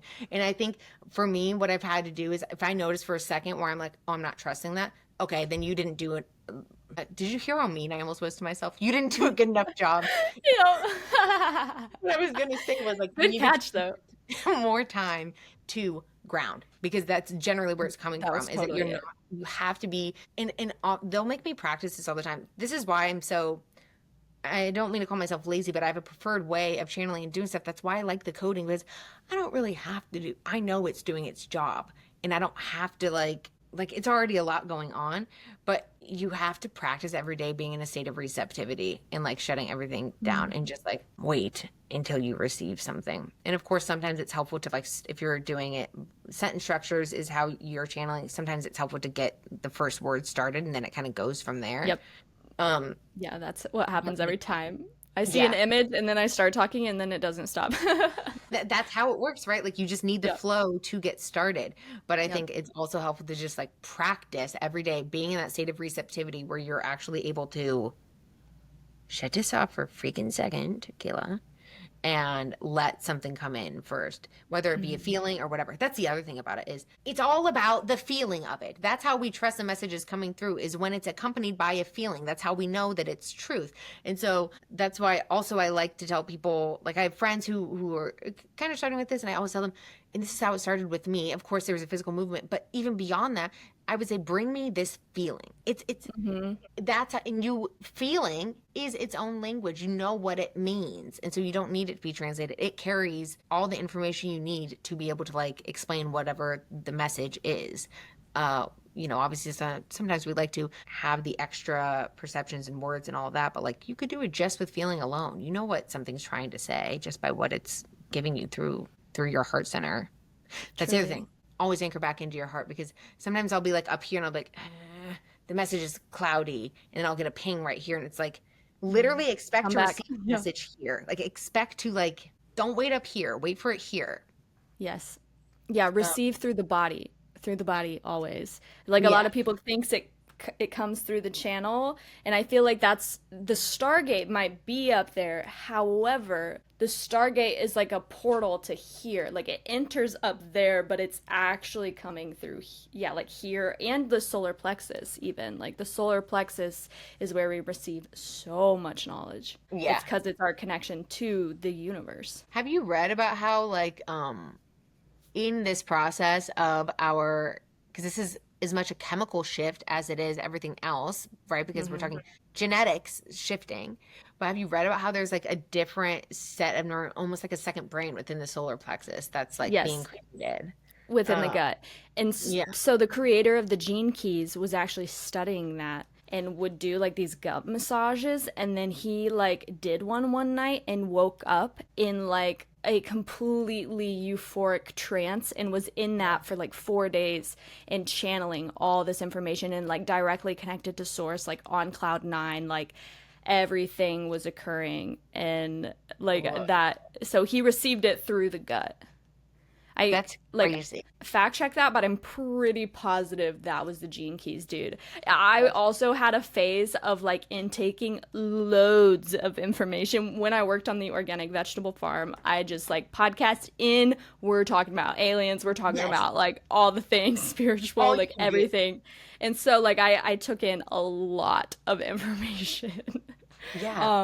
But activations through all of it too, like Yes. major activations. And then that's what woke me up to being able to receive and like be comfortable with like, oh my gosh, this thing that I'm channeling and see is telling me it's an alien. And then like you said, the what I always do is like show me your truest heart space. And Yeah. then if it's Semi-unconditional love or something like that. yeah, yeah, and if they don't, well, then it's probably not something you want to connect with. But if they immediately, like, if you feel your heart expand, like, yeah, that is a benevolent being you are connecting with. I will also just say for people like me who just because I've had like 6 people check this before. There are people who have a harder like this is how it all started for me. Obviously, was these feelings in my heart, but for sure, I sometimes even this I'm like I guess in some ways afraid to share it because but it's showing the human density that we're all working through, but allowing for my heart to be open to other humans something that I struggle with. There's sort of this like it's almost like because I'm so like all the time, I have a hard time. So there have been times where I'm like, send me unconditional love, and I know it's my team. Like I know who my team is, but I've been Oh no, same. seeing Yeah. all this stuff around all the time about like, and so I'd be like, and I'd hear them say, "We are sending it. You're not receiving." And I'd be like, "That's exactly what, That's exactly exactly what a demon would say.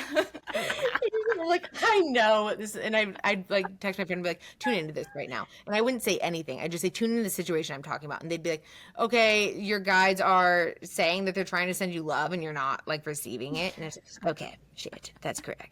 So for people, if you are doing that, and especially if you're someone who, that's why again, I like the physical movement thing, but if you're someone who you're asking for information and you're just having a hard time with receiving in general, that could be why you're not feeling something in here. Like practice your Mhm. receiving, let everything down. Like there's so many times when I'm sure you do this when you're in a session with someone, they'll have because the shamanic thing, a new thing I learned, because we're a copy of them, they'll like you'll feel the need like okay we need to take a deep breath, we need to relax the body. The Yep. more receptive you can be, the better the work is going to take. And so it's the same thing with receiving like information too. Like the more you can just like allow your body to the F out, including any walls around your heart, bada boom, bada bing. The other thing I was gonna say, taking back to your original question about people kind of like attaching on to a particular Oh yeah.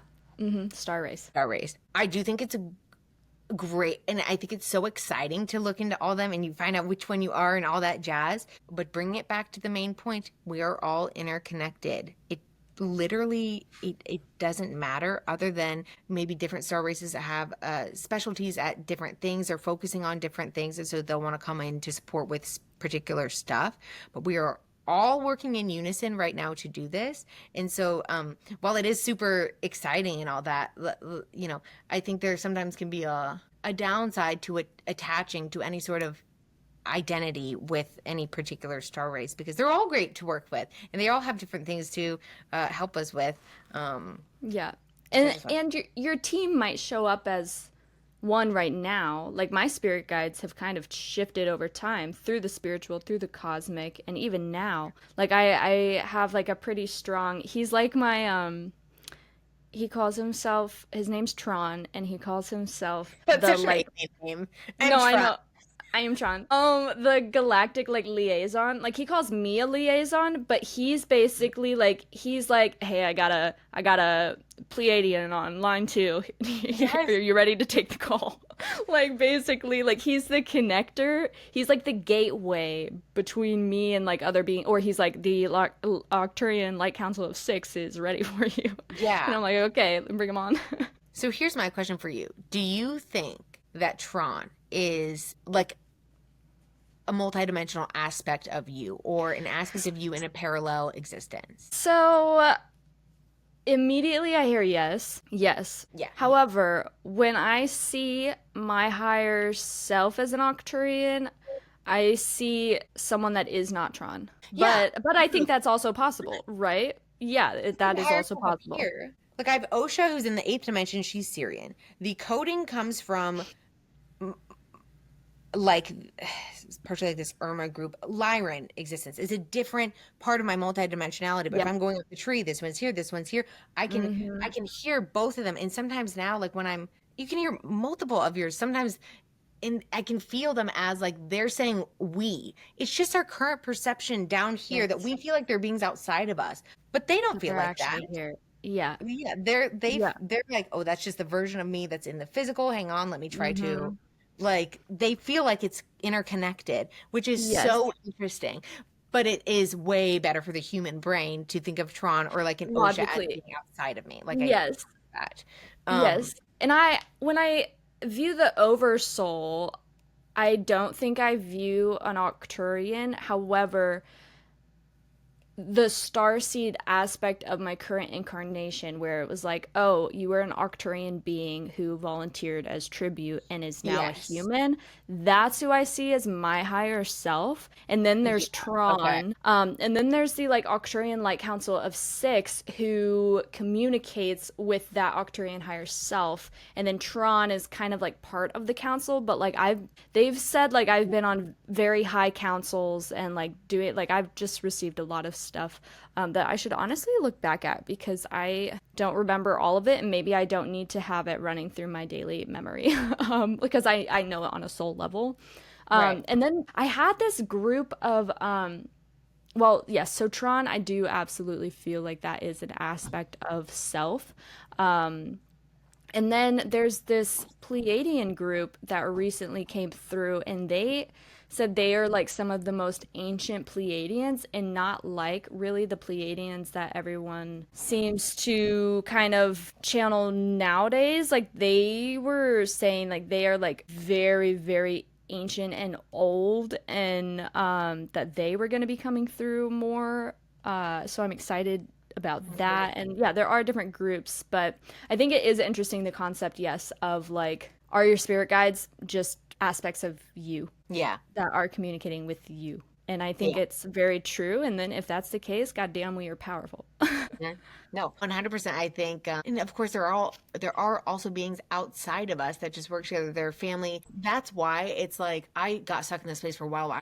It's like if you get caught in trying to put all that information into a box and needing the answer to it, you're missing the Yeah. point and you're getting caught in the mind Oh, uh and you're kind of wow. wasting time. And so that's why I Me bring right back now, not even with the galactic stuff, but like me right now, which is life. totally. Like needing to label it and understand how and everything. Yeah. Yeah, which I think, especially if you're going through the awakening process, that's totally normal. I had to do that again because it happened so rapidly. Where I was like, I need the archetypes. Like I have to do it because you still need to allow. We don't want to rip the band-aid off because that's not going to be productive either. So whatever you need to do, fine. But at some point, um, I think we just naturally come to this place of understanding that it doesn't matter. We are all one and we're all working together towards the same goal right now. However you want to tap into it, however you want to frame it in your mind to make the most sense of it, great. Um, but the main point is just that it's all interconnected. That's how I Period. like to view it. Yeah. Period. No. Period. Period. Yeah. Well, this is amazing, and I feel like Spirit just closed the container beautifully Yeah. at 2 hours, and I'm time has been moving simultaneously at stellar speeds and also extremely slow. I've been like looking at the little timer thing and I'm like, wait, it's only been 3 minutes? I feel like we just talked about like an entire hour's worth of information. Yeah, I feel like this could have started yesterday or like 5 minutes ago. I'm not really sure. Yeah, exactly. And I feel like when you meet someone that you have those time phenomenons with, I Yeah. feel like that's the resonance, right? Dude, 100%. That's a Yeah. connection. Yeah, yeah. Right on. Well, where can people find you, Kayla? My Instagram is at professional vibe bringer. I was on TikTok. I will start it again. I was redirected out of there. See, maybe did just go professional vibe bringer on TikTok. I do have a Patreon now. No, here's what you do. Go to my Instagram at professional vibe bringer because I bring the vibe.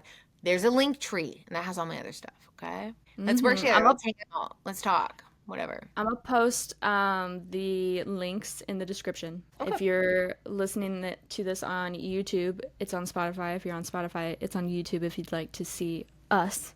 The video is also on Spotify, but anyways, yeah, check Kayla out. She's doing amazing work for the collective. I think I'm gonna have to get a activation session. I have a question for you after this podcast. Do an exchange for sure. I would love, yes.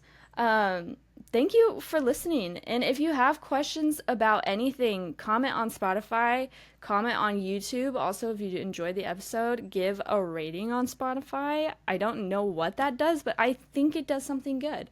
And yeah, yeah, Rated it all. I'm just kidding. not rated, period. Yeah, so help us out and connect. Yeah, we love to connect and meet other like-minded individuals. So if you're into aliens, you're not alone. You're not alone. Yes. And yeah, let's talk more, guys. Let's hang out. Alrighty. So much fun. Thank you so much. Yes, thank you. Thank you. And everyone have a beautiful, lovely week. Bye for now. Bye.